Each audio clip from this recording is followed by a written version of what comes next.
Little Women 2019 is the seventh adaptation of the seminal novel from writer-director Greta Gerwig, and it's a solid film. Nothing great, nothing bad, just a solid film.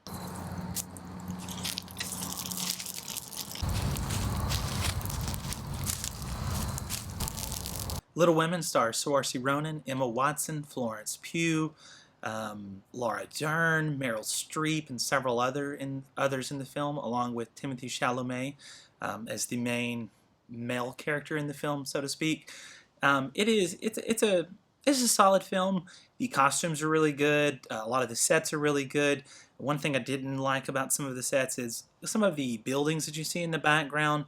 They don't necessarily look like they are from the time period.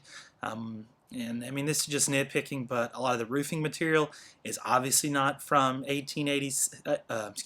From 1868. You can tell it's modern day roofing material, and you're just like, okay, that's not that big of a deal. But because that's something that I know and understand, it kind of stood out to me. But like I said, it's a really solid film. All of the acting is usually pretty good. Sorority's good in it. My standout favorite is Florence Pugh. She is Amy, the older middle sister in this one, and she's like the artistic one with a mouth on her, and she's really kind of my most liked thing about the film. Saoirse Ronan's character, she's a very strong character. She's a writer, and of course, she in essence writes the book Little Women. It's mostly her story, but she doesn't really, or she can't hold a candle to Florence Pugh's performance in the film, and she's more or less just kind of doing an okay, decent job versus Pugh's really good job. Emma Watson in the film plays the oldest daughter, Meg, I believe, and she's more or less the kind of standard, is content being a housewife, while Jo, Saoirse Ronan's character, wants to be the writer. She wants to kind of go into that more male-oriented world. Amy, the artistic one, and then the youngest one, Beth, I believe, is the musically inclined one, who also is kind of the tragic story of one. The tragic story happens to her in that she gets sick and, of course, dies before the end of the film, the novel. Meryl Streep plays the aunt. She does a good job. She's Meryl Streep. Laura Dern plays the mother of the four girls. She's very good as well. And it's told through kind of two separate timelines. Basically, what the timelines are is 1861 and then 1868. Once Jo's already out of the house, and she's kind of working as a school teacher and also writing on the side, gets one or two little stories sold, but really what she's trying to do is come up with what's going to be her debut novel, Little Women. So the film opens with these two different timelines, and it bounces back and forth pretty liberally between them. And a lot of times when it does this bounce, it doesn't really give you any heads up or anything like that. It just kind of boom, and you're in the different timeline. So if you're not paying a lot of attention, then you might kind of be a little bit out of sorts or not quite on board with what's going on. But it doesn't really mess up your understanding or comprehension of the film at all, in my opinion. So it flashes back to this 61 timeline, and the little girls are there, and then that's when they meet Laurie, the neighbor, which is Timothée Chalamet's character in the film. He does a good job, doesn't really have a lot of good stuff written for him, but he's there, and you can tell he kind of likes Jo the most out of the four sisters. They meet at kind of a party, and he doesn't want to dance, neither does Jo want to dance. She's burned her dress. Emma Watson's character told her, you don't need to be dancing with your burned dress because people will see and they'll laugh at you. So Chalamet and Ronan, they go out and dance on the outskirts or the porch of the house, and it's kind of a really enjoyable scene where they're dancing only with themselves. And then it flashes forward a bit, and you can see where Amy's in Paris trying to learn how to be a painter. There's one scene where she does this painting that she makes, and it's very almost photorealistic, and then she looks over and she sees somebody that's taken a more of an impressionistic style of painting, like the colors are a little bit more vibrant than they normally would be, and the outlines of the face and stuff like that, it's not really defined, and she kind of scoffs at herself like, I'm never going to be a great painter.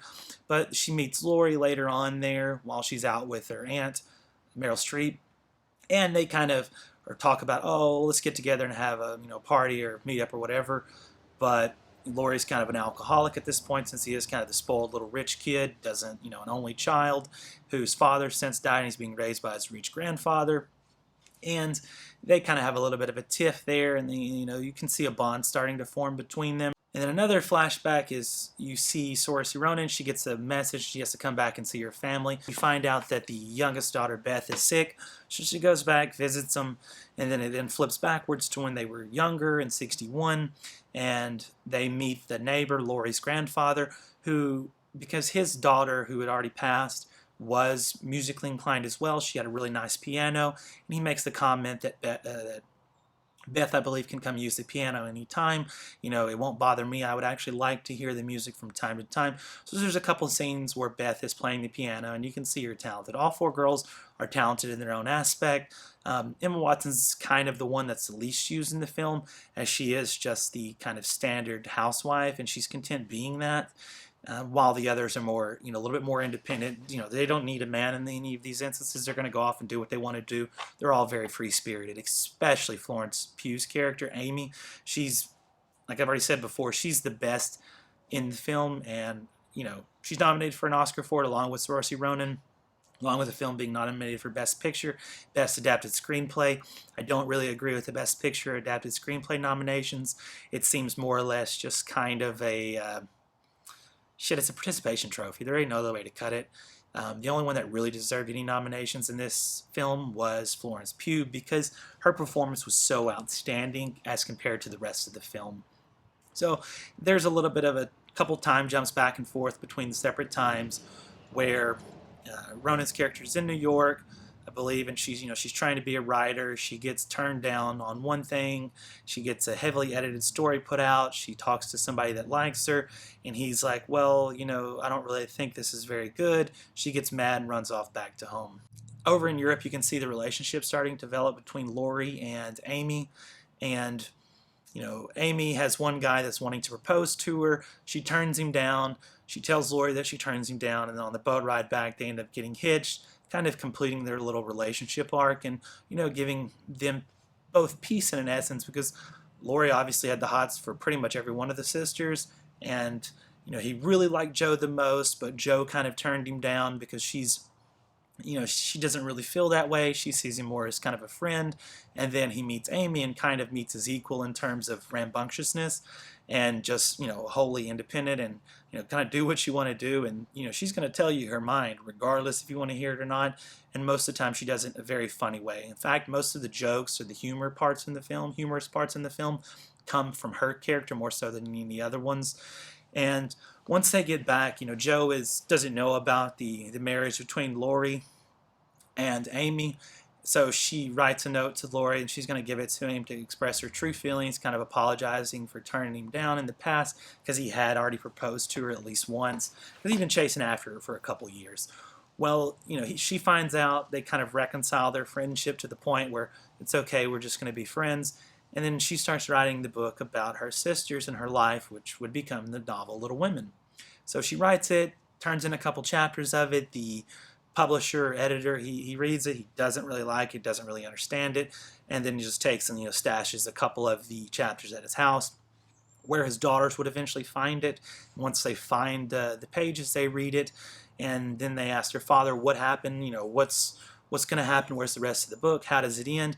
And that, in turn, kind of allows for Jo to finish the novel. She's going to finish it anyways, because that's the kind of person she is, but it then allows for her to have an outlet already in the publisher that she already tried to pitch the novel to.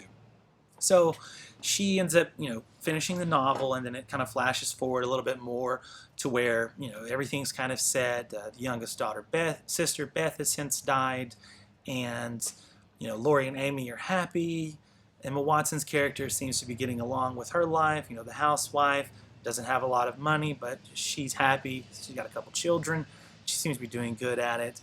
And then Jo is, of course, started a school at her aunt's house, and she's a writer. With the only real sacrifice she made in terms of her first novel is they didn't believe that the audience would accept the fact if a woman doesn't end up with a guy at the end of the story. So she changed that to where she ends up with a guy in the novel, but in real life she's obviously very independent and kind of wanting to be on her own and kind of go about life in her own way without any influences, societal, familial, or anything like that, trying to push her to do something she doesn't want to do. Um, it's a well-made film. It's very solid. It's not great by any means. It is the best adaptation of Little Women that I've seen, a lot better than the 90s version with Winona Ryder, in my opinion, but it's not one of those films that I would say you're going to ride home about outside of Florence Pugh's performance. If you got a girlfriend, boyfriend, whatever, you know, it's possibly a film you would like together. It's definitely more of a date film than it is to, a single guy watching it. It's kind of like, okay, but it's a decent film. I enjoyed it. And on those notes, if you got somebody to go watch it with you, I would say at least give it a shot.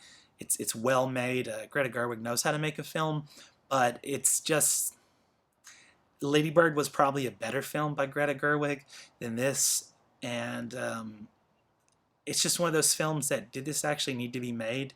I get and understand the point of 2019 and trying to diversify, but I just don't think this film should have been made, and it was, so it's okay. But if you got some time, give it a watch. I'm sure it'll be out on streaming service in a couple months, video on demand.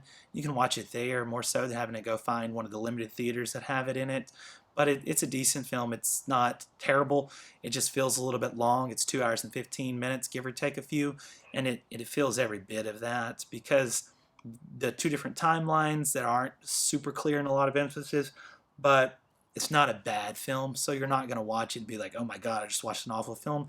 You're going to be like, yeah, it's alright, but nothing special. Thank you.